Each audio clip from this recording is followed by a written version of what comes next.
Thank you. I was going to say that. So, in my own opinion, I would say the experience should happen and then you get your PMP. So, what the PMP license does for you, it elevates you to the next level, you know. Hmm. But if you don't have the experience, and the truth is, even when you have the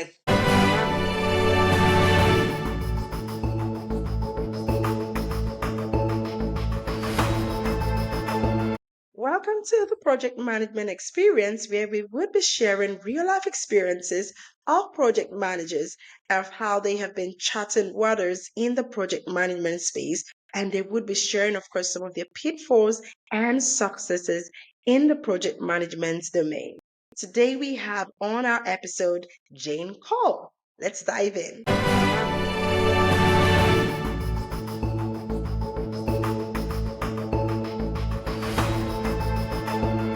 Hi, Jane. Thank you so much for joining us today. Today, on our episode of the Project Management Experience, we have Jane Cole, who is joining us all the way from Toronto. She is a project manager and has been practicing project management for about 8 years now. Thank you so much, Jane, for joining us today. no Now, before we problem. start asking you all those, wonderful questions about how you've been, navigating and charting the waters of project management, can you briefly tell us a little bit about yourself and some of the projects that you've been managing? Hey, as you said, my name is Jane, and last name is Cole. Recently got married 2 years ago. Jesus, it feels like a long time. We are blessed with a baby, so that's personally. I've been a project manager I've been in the project management field industry for 8 years, 9 years. God, I feel old. And yeah, it's been amazing. It's been a good ride, and I love being a project manager.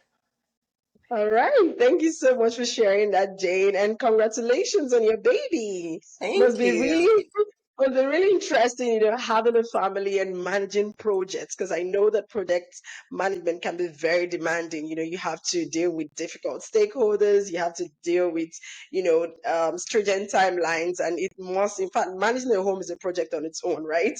True, true.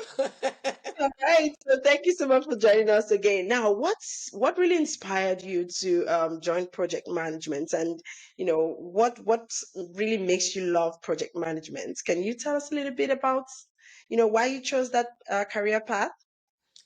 So I think it came naturally with me. I Mhm. came from the accounting background, and when I Mhm. got into I'm somebody that likes being spontaneous. I like when things are happening. I don't like when Mhm. something is just very straight line, Uh-huh. doing the same thing every day. It doesn't feel like Mhm. you need to have a task written down because it's Mhm. like the same task. But what I love about project management and why I love that career part is project management gives you the part where you're being spontaneous, you're being a Mhm. very good thinker, you're being Mhm. somebody that has challenges and you have to think outside the box on how you can resolve it. You're dealing with Mhm. different projects that have different issues and that have different scope. So you just have to be very spontaneous person that Mhm. would love doing different things at the same time, and that is what makes me love project management. I don't like something too strict line. I like when things are happening differently and I just have to keep thinking and being engaged. Really interesting, because there's some people that will tell you, oh, I want something that is monotonous, that I have to just stay in one path. I don't like challenges. But really interesting to see that, yes, you love project management because it's spontaneous, because really some people get bored doing the same thing over and over again. For me, I'm that kind of person. Like, I like the challenge, the adrenaline that comes with having to deal with different people, meet different people, and of course do different challenges. So while you work as a project manager, what are some of the things that you are exposed to in terms of working with people, in terms of dealing with difficult stakeholders? How are you able to manage those situations?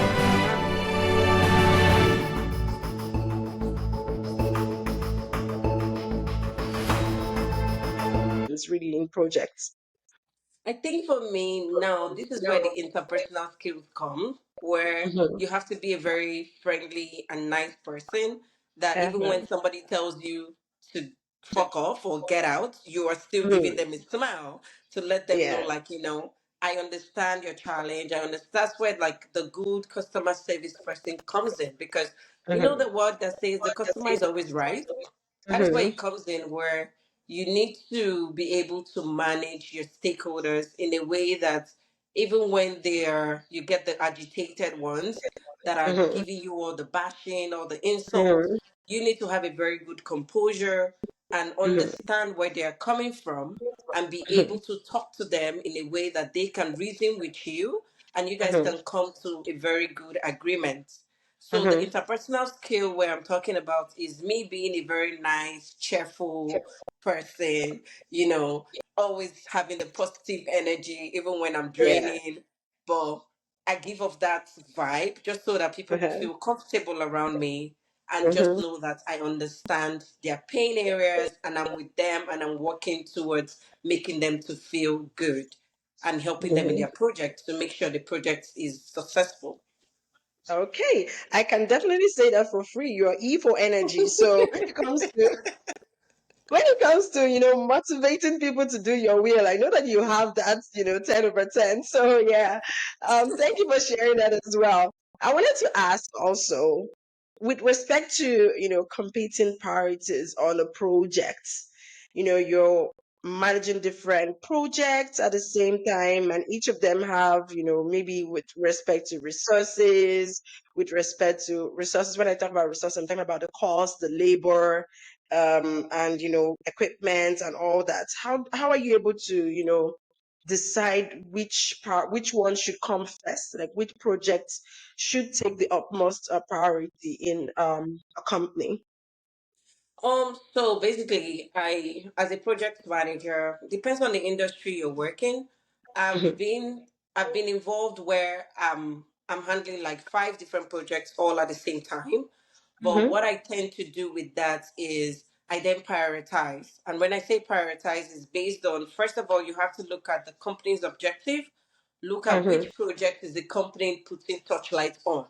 Yeah. Your company cannot be putting touchlight on A and then your priority is C. No, you Yeah. have to go with what the company wants. So if your Mhm. company has this light on project A, your light has to be on that one. But that is Mhm. not to say that the other projects will not also have the same energy or something. But you have to put good energy in that one, and then Mhm. you also have to keep driving the other projects to make sure no one Mhm. is slacking behind. So that is Mhm. what I do. I make sure I look at what the company objective is, then I use that to prioritize which has to be more priority to the other. Mhm. Remember, not also making sure that regardless of company objective, the other projects are not suffering.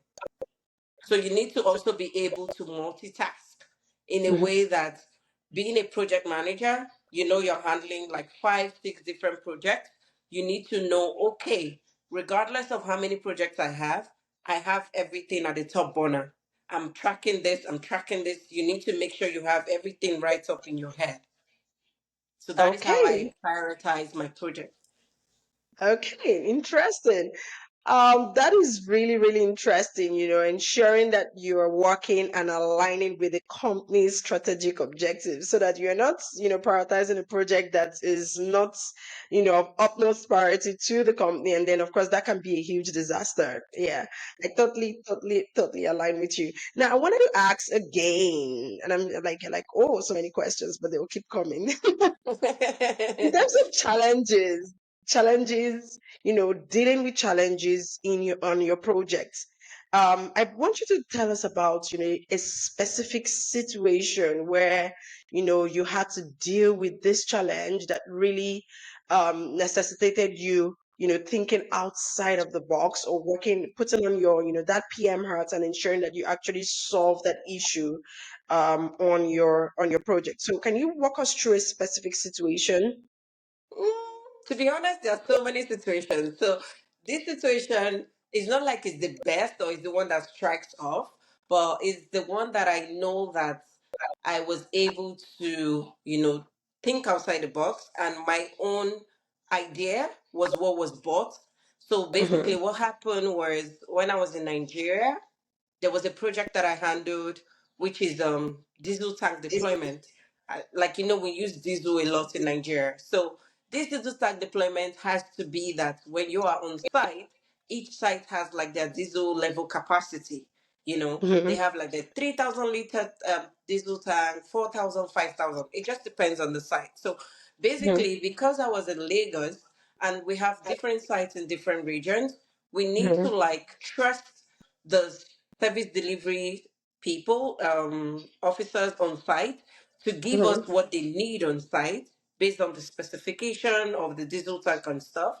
So then we had this specification that they require 5,000 liters on this site. I got the vendors, we deployed, they moved to sites. And bear in mind that the warehouse that they take the tanks from is in the west region. They have to transport it to the south. So they took this tank, got to site, and then they said it's not 5,000, that they need 3,000. I'm like, Oh my sorry? God. Change. You know, Change. it was so annoying. And the crazy part about this is there has been back to back, emails on when is this tank coming, it's top priority. We were on it. It was so bad that because of how priority it was, we had to just deploy the vendor just that site to go, because this site Oh. was like over the river or something, where even when you get to land, you need to use the canoe to cross to be able to get Mm. to site. They did Mm. all of that, and then 5,000 was too much. I'm like, I don't understand, but this is what we received. Instead of that back and forth, I had to escalate it to my manager. Like, and one thing about my manager is don't come to him with the problem. You need to come to him with the solution. you know Mm. so while I was going with my problem, I was already going with my solution. Like, okay, Mm. there is nothing, we can't beat our head over what has happened. So what we need to do is, I feel the vendor, because I already did my own homework. The homework I did was to speak to the vendor on site to know if Mhm. they have like the steel cutter and like all the things that they need. They said yes, that they can do all of that.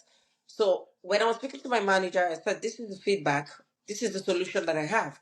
I feel since it's 5,000, they can cut it to 3,000. Mhm. Thankfully, it's not as if the site needed 5,000 and I deployed 3,000. So we have more. So the only thing we can do is to cut it out and, level it and, steal it back. And he's like, Mhm. okay, good idea. So thankfully he bought it and I was able to get my approval. And then the vendor, which was good, he did it.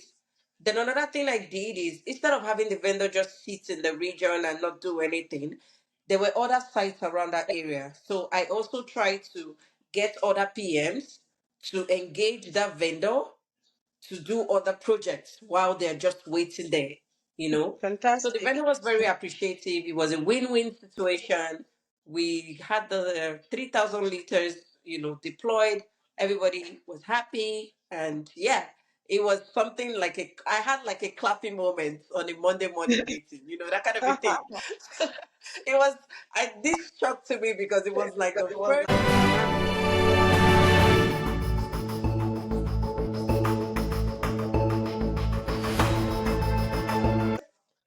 at the time, it was like the first Monday meeting where I did not receive bash. I received hand Mm. clap instead. So yeah, it was something to talk Now, about. now, who doesn't love clapping moments, especially on a Exactly. Monday morning, right?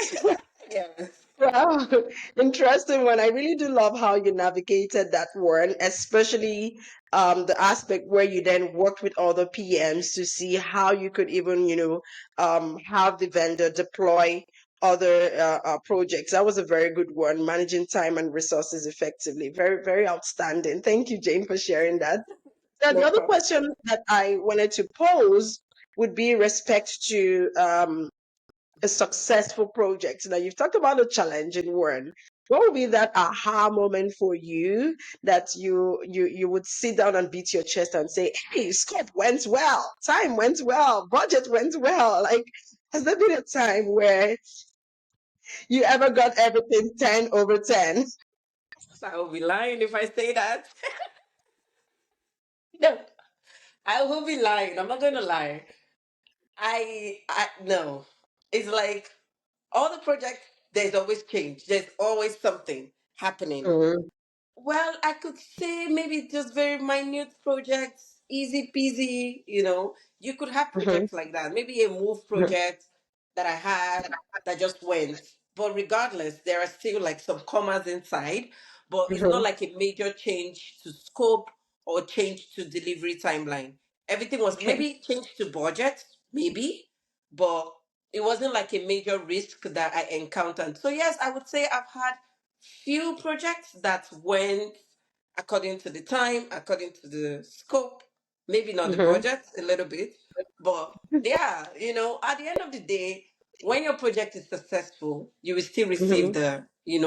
the applaud like you completed your Mm-hmm. project because that is what is in every project manager.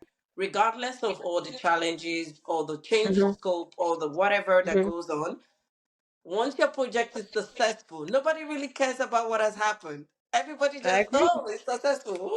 Ooh, we're happy. Check that out now. So I yeah. totally agree with you, Jane. Now, you mentioned change, and I'm really big on change because a lot of times I would say that upcoming PMs do not understand that there would be changes that will happen. There is this notion that, oh, once a change comes, the scope creep, so don't adopt it. Um, but I do think, and I do know, more than think that changes have to be managed with a certain process and with certain personnel. So can you tell us a little bit about how you manage change on your own projects as a project manager? I think to me, it also depends on the industry you're working or the company you work for and what kind of documentation or what kind of process that they do when it comes to change. I'm I'm lucky to say that I work in a company where the change management system is kind of like straightforward. It's like an online form where you just go in, put what the initial scope was. You can even attach the documents that was approved, and then put Mhm, the change that is required. So it's something that will now go, okay, they're reviewing it. They're going to see how bad is the scope change. mhm, Is this a change that is being requested by the client, or who is requesting for this change? mhm, When they review all of that, they look at it, okay, it's not really affecting the budget, it's not really affecting the scope per se, it's just one or two change, and then they approve. I get my approval in like a day or two, and I proceed mhm. with my change or with my project, you know. Okay. So I've not really encountered a project where the change just changes everything.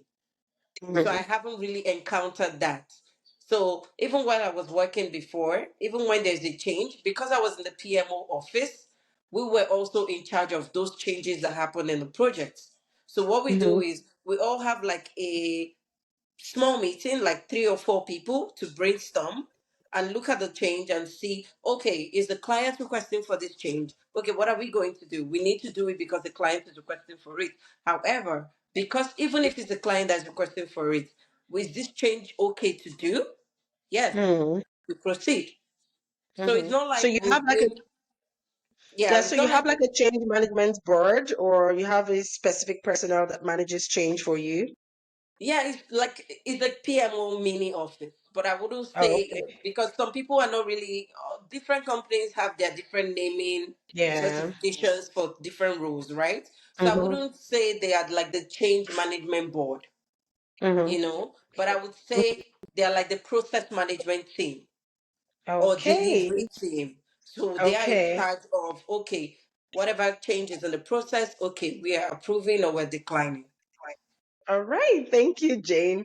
I have another question for you, and that would be with respect to the PMP, taking a PMP at the onset of your project management career as against, getting the experience first and then taking the PMP. Which one would you advise is, a better strategy to becoming an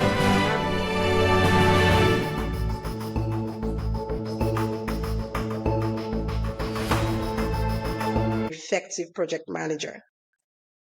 Your own Um, opinion. in my opinion, thank you. I was gonna say that. So, in my own opinion, I would say the experience should happen, and then you get your PMP. So, what the PMP license does for you, it elevates you to the next level. You know. Hmm. But if you don't have the experience, and the truth is, even when you have the experience, it helps you to pass the PMP exam because you Hmm. can. There are some things you can naturally relate to because you've had this experience. So you having that experience will also help you to understand how to do the exam. But Hmm. and also the thing is, the PMP exam is the book, the theoretical part. It's not the actual thing that happens. It's just like the Hmm. book telling you how to calculate this, how to critical parts. Who does critical parts method? No, not everybody does that in an office Yeah. field. So it's like experience also matters. Then the Hmm. PMP helps you to elevate if you're like trying to be in that project management career. It helps you Hmm. to elevate to the next level. Amazing. Thank you, Jane, for sharing that experience as well. Now, I probably should now ask you the very last question. And that last question is your advice. Like, what would be your advice to project managers out there that are looking to get into project management? And this is not for people that already have the experience. And these ones are thinking, should I jump in? Should I not? Especially for those that have never ever, worked maybe in the corporate space or never even, taken a managerial role before. Because some people have the opinion that project management is just about working as a project manager end to end. They are Mhm. not informed about other roles that are in the project management space. So, what would be your advice anyway? First off, let me stop talking. I think my advice is you need to love what you're doing, where the Okay. work will just come natural to you. You Mhm. also have to be a spontaneous person. Mhm. You need to be somebody that is ready to take on different projects. You can't be Mhm. somebody that is so streamlined by the book and then you're trying to, you wouldn't work because you will always Mhm. have issues. Mhm. And then what I always say, you need to know your shit. When I say you need to know your shit, is in the sense of you need to be sleeping and then somebody asks you, maybe you get a phone call and they're asking you, oh, what's the update on this? You need to be ready to be like, oh yes. You can't be like, oh, okay, let me check and get back. No. You need to be ready to know what you're doing so that you Mhm. are showing that I know what I'm doing and I got my project, like I can handle whatever comes to my plate.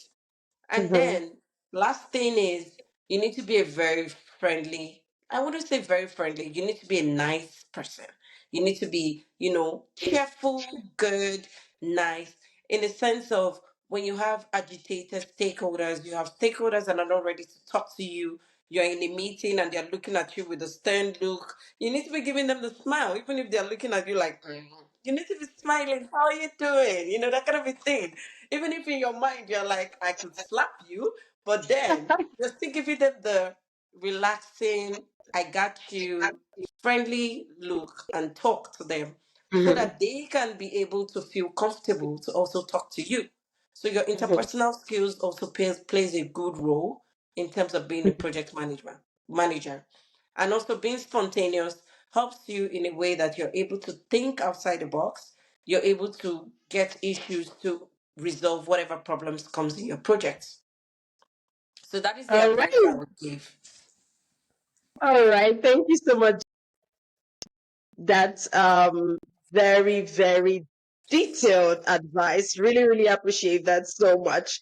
So, as much as possible, we use this series to really help project managers, understand what it takes to be a project manager. And we so sincerely appreciate you for joining us today. And we hope that we will have the opportunity to bring you on our screen again sometime soon. Hopefully, Jane. Yes, no problem. All No right. problem. I'm happy to. Thank you. No Thank you. problem. Thank you. Thank you so much, Jane. It was really awesome having this chat with you today, and enjoy your Sunday and have an amazing week. Thank you. You as well. All right. Thank you. Bye bye. Bye.